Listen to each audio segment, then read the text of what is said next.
play Professor Xavier in the X-Men movie. I think maybe I've heard that before. I'm not a fan of that. Yeah, I've heard you talk about that before extensively. And it's interesting because I actually think he could play Professor X. Yeah, me too. I actually think he's one of the best choices to play the role, and I'm still not a fan. Because the whole Jewish thing? No, because I feel like you're only doing it to capitalize off of minorities rather than, you understand what I'm saying? I always feel that way. I'm always weary of that. Yeah, but if they were only doing that, then they could get some shitty actor. Then. Say again? If they were only doing it for that reason, they could get some shitty actor to play. Yeah, it. but how does that sell a film? Right, but I'm just saying, you're saying they're only casting him for that reason. Well, it can't be only that. It's also because he's a great actor. Well, no. That goes without saying. What I mean is they're casting a great actor who is a person of color specifically to cater to the pocketbooks of people of color. Maybe it's to switch things up. It doesn't, because Professor X isn't black. Why would you switch it up? What would be the logic behind it? He's not black. There's no relevancy to him being, but he's not a black. He's an iconic character, and he's not black. It's like saying, let's just make Superman black. Well, Superman is black. He's not. He is. But not in the comics, he isn't. Well, I mean, they hide the fact that he's black, but it's right there. I mean, he's an alien. It's pretty blatant. He's an alien. Yeah. He's an alien whose name is Kal-El. Yeah, a Jewish name. Whose father is Jor-El, and he gets his power from the sun. Mm-hmm. And there are black Jews. But he has no power on his planet. He's just a normal guy on Krypton. Right. But it's like saying, okay, Wonder Woman's black. She's Greek. Well, she doesn't get her power from the sun. No, I'm saying we're talking about Professor X. Right. Like, Professor X is not a black man. So then what would be the reason for you making him a black man, just to switch it up for what? That's what I'm getting at. Like, for what? Why? I don't know. Maybe the other guy died or something, and this guy took over his role. Professor X isn't dead. Oh wait, no, Professor. Oh, whoops, my bad. Oh, Professor X, my bad. I was thinking Magneto this whole time. No, yeah, we're talking Professor X. Yeah. Like when you take an iconic character and you decide I'm going to make them a different color or a different gender, I am suspicious of your motives, because more than likely I don't have a problem with inclusion. I don't have a problem with, I don't even like to call it inclusion. I like to call it representation, which I don't have a problem with. I have a problem with the false pretense of representation under the guise of capitalizing off of those people that you're claiming to represent. And I think that shows its face when you take iconic characters and make them other colors or genders than they are, rather than promoting, like, arguably what you're doing, hold on, what you're doing arguably, and especially in the case with the X-Men in particular, is you're taking away from the importance of Storm by making Professor X black. And you have an opportunity here with Storm to do something great. Yeah. You understand what I'm saying? I do.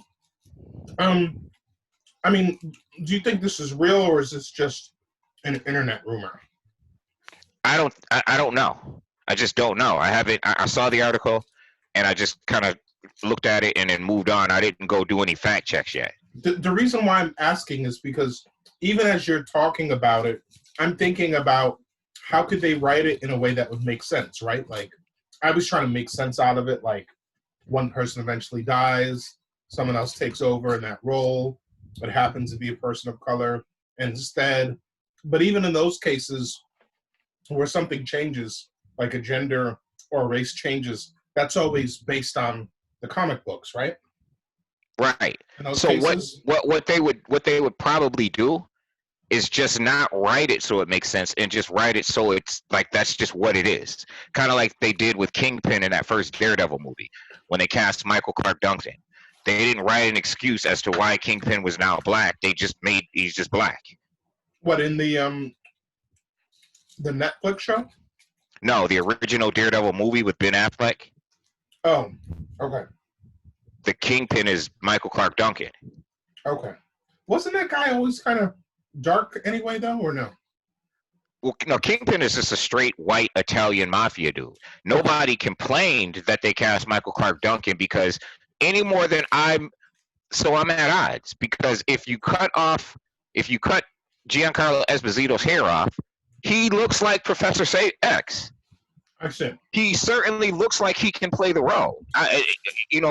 Color notwithstanding, he absolutely looks like he could be. I often say, people, I'll be like, yo, like there's a wrestler, doesn't wrestle anymore. He's a black guy. He looks just like John Cena, and people would be like, Ish, he doesn't look like John Cena. He's black, and I'm like, and he looks just like John Cena.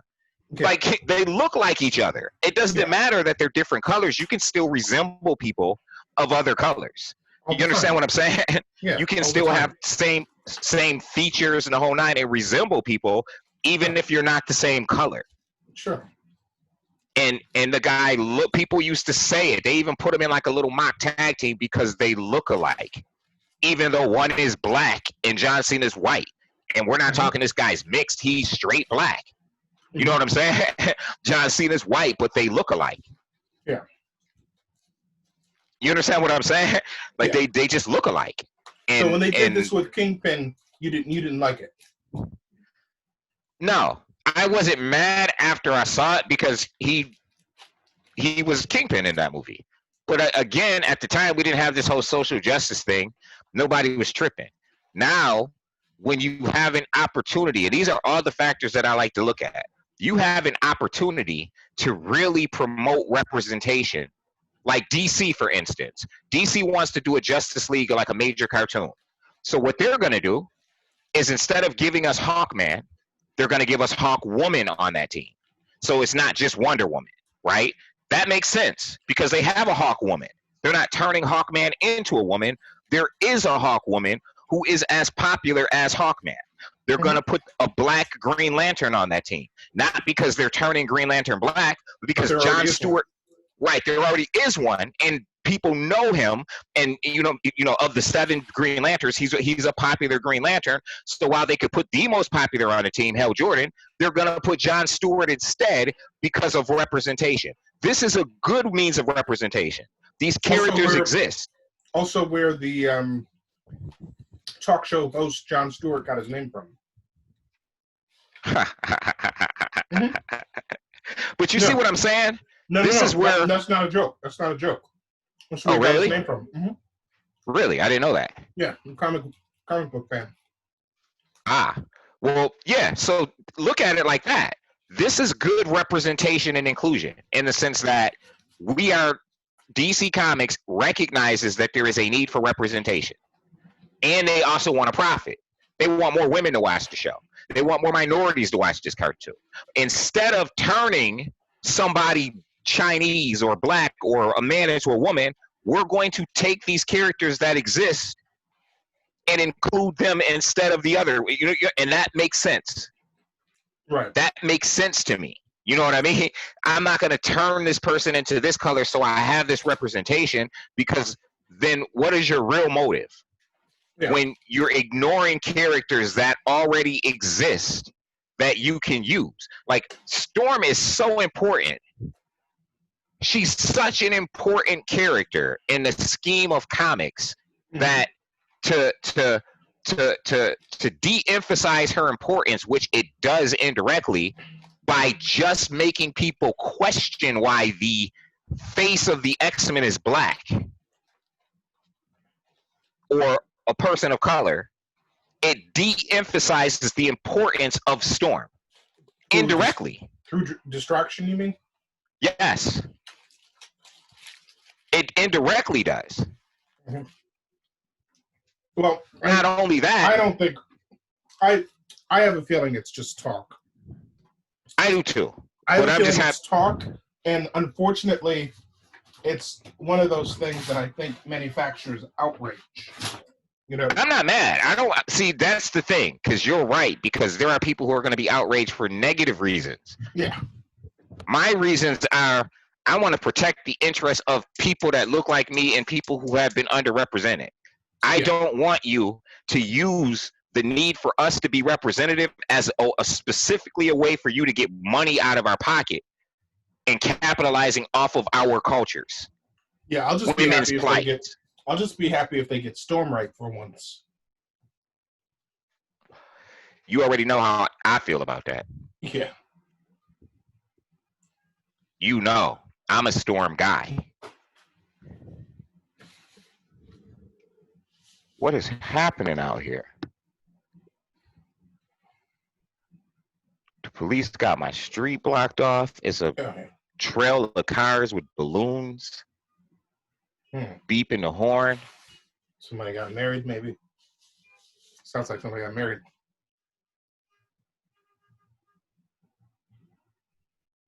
Listen, it's literally a trail of cars in front of my house. And people beeping horns. Yep. That's somebody got married. With balloon. They look like a birthday party. It says happy birthday. Oh. I guess not then. And the cops have literally blocked the street off. It's a happy birthday block party.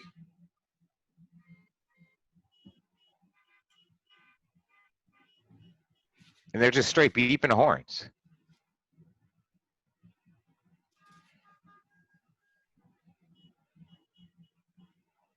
Little afternoon birthday party. That sounds like a kid's party. Yeah, because I'm trying to get ready to go around the corner to my mother-in-law's house and cut these trees down. And all I'm seeing is... Oh, I guess they figured it's Memorial Day. They might as well maybe start early, do some barbecuing. Oh, now they're going. Drink some beers. Now they're going. Oh. That's early. A lot of these. That's a early. lot of them. Say again? No, I'm just saying that's early. That's an early birthday party. There's a lot of them. It looked like they were barbecuing or something. The white lady looked mad. This old white lady, she's sitting in her car just looking at me because I'm in my window like, oh, you don't know black people live here? Is that a problem to you? We do. Happy birthday, Gabby. We love you. I guess they're just going to drive. This is one of those drive-by birthday deals. Oh. They got drive-bys in your neighborhood. Huh? One of them social distance birthdays. There goes the neighborhood. First, it moves in. Next thing, there's drive-bys. Some social distance birthday party. Well, I need the cops to still be here because I can't even pull out of my driveway.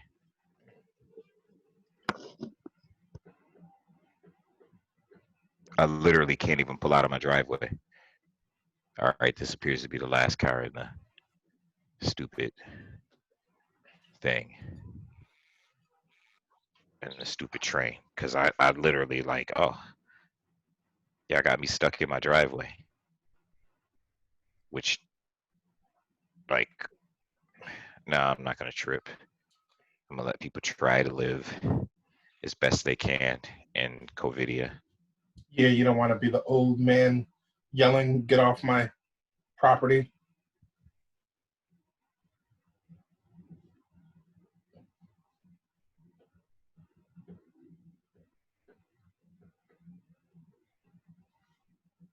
You still there? Hello? Yeah.